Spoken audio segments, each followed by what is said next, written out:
Thank you. Welcome to everybody tonight.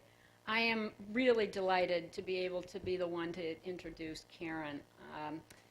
I've known her since 1999 when she was in my course on nonprofit management.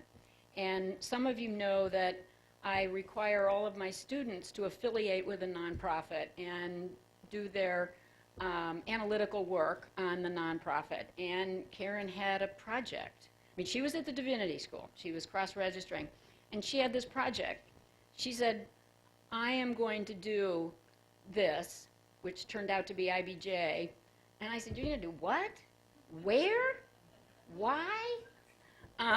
When all she had to do was go be a minister. You know, that's what their professors at the Divinity School wanted her to do. And she kept saying, oh, they are so disappointed in me. At any rate, she stuck with it, but I am very proud that I had the opportunity to work with her so early and was there kind of at the creation of this incredible thing. I'm going to take a few moments just to describe what International Bridges to Justice is. I want us to all be really clear about what she's accomplished in the last 10 years. Founded in 2000, IBJ works to promote systematic global change in the administration of criminal justice by working to ensure the end of arbitrary detainments, the use of torture, and the denied access to counsel, and to ensure the receipt of a fair trial, due process, and competent representation. As she actually calls this is drudgery. This is actually implementing the laws that are actually on the books. I mean, we think she's a hero, and she thinks it's kind of some of the most basic stuff. As countries have updated their legal systems to provide these basic human rights, Che has worked to ensure that the cultural understanding and implemented practice of these new rights actually happens. IBJ trains and supports criminal defense lawyers, establishes defender resource centers, creates professional associations of trained advocates and judges. IBJ has programs in 6 countries in Africa and Asia, and obviously more to come. In addition to what she's done so far, she is going online to create a network to connect many more people who are interested in this arena, to train many more people. She has trained well over 10,000 defenders in China, produced defender toolkits for well over 500 legal aid centers, has conducted the first criminal defense training in Vietnam, and is continuously building defender resource centers. Okay, so this is the work that we're celebrating tonight. Now I'm going to tell you a little bit about Karen, and I've gotten a few tips from old friends because some of the things I didn't actually know about. She learned at a very early age to practice service to others. As one of 3 children born to immigrants from Hong Kong in Los Angeles, she often found herself helping her brother. And the two of them developed a habit of a study group, apparently, that continued fairly deep into their respective academic careers. Like many first-generation Americans, Karen was drawn to the study of law out of a sense that the opportunity and promise that have brought so many here and has unleashed so much human potential throughout our history was in a fundamental sense grounded in the strength of institutions assuring the equity of all under the rule of law. In her earliest work as a public defender for the County of Los Angeles, she learned firsthand the critical importance of adequate representation, not just to protect their rights for criminal defendants, but to assure a system of jurisprudence that makes respect for the rule of law a reality across all sectors of society. She first developed her interest in this the cross-section of criminal law and human rights as a Thomas Watson Fellow, which was shortly after she graduated from college, after observing Asian refugees detained in a local prison without trial. This is kind of the epiphany as she describes it. I remember peering through a prison cell and talking with a boy who had been detained and tortured. He was just a boy who had tried to steal a bicycle, and he had no one to defend him. Since that epiphany, Karen has worked to hold legal systems accountable by empowering lawyers to implement existing laws that outlaw torture and other systematic abuses. Under the auspices of the United Nations, she pioneered rule of law initiatives and established the first arraignment court in Cambodia, later serving as a UN judicial mentor and training the country's first core group of public defenders. She went to UCLA Law School, and then later, after her time in Cambodia, came to the Divinity School. And she had a very interesting take on these two experiences, law school, divinity school. And she wasn't just repenting in divinity school for going to law school. As she says, by going to law school, Che had followed the advice of Martin Luther King and developed a tough mind. After returning from Cambodia, it was time to concentrate on the tender heart. In law school, she said, I thought it was about being adversarial and being competitive and being the best. Sounds like a law school we know, right? But on her climb, she said, she had forgotten everyone around her and about the things that really mattered, community, the larger world, and her faith. So she went to divinity school, became an ordained minister, and in the process founded IBJ. The chronology is no accident. It was in divinity school that I began to understand that the hope for the human world lies in the human heart. Now, while at the divinity school, she lived out exactly what we always hope for our professional students here at Harvard.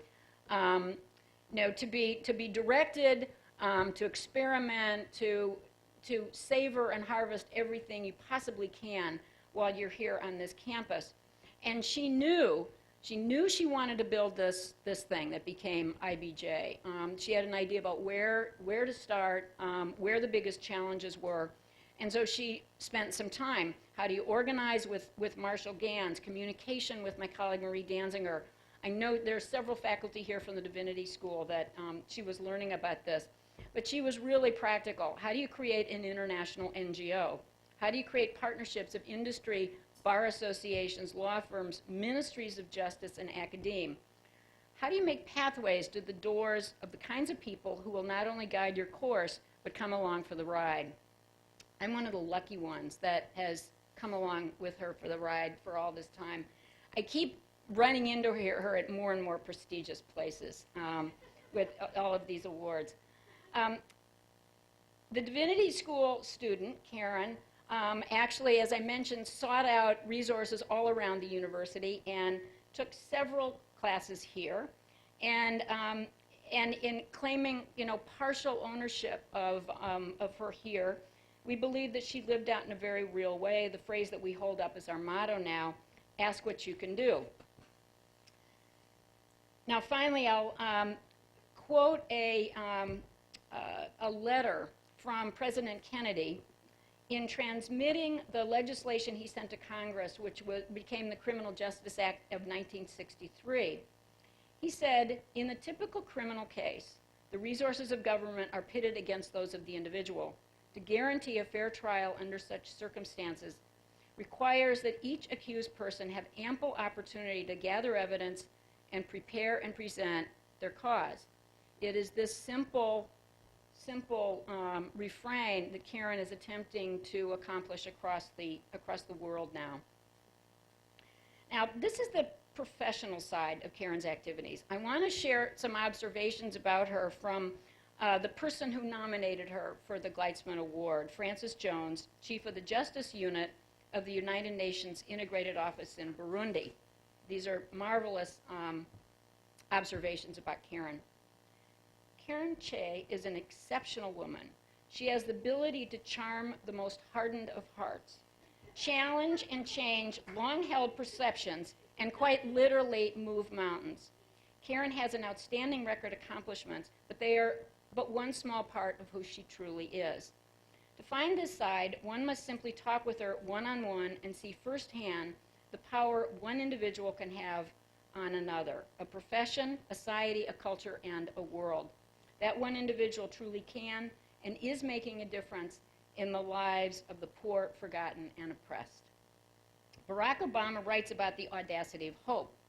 Karen has the audacity to end torture in the 21st century. This little person. A dreamer, as Forbes magazine called her? No. Rather, a certified minister, lawyer, activist, mother, alumna of my course,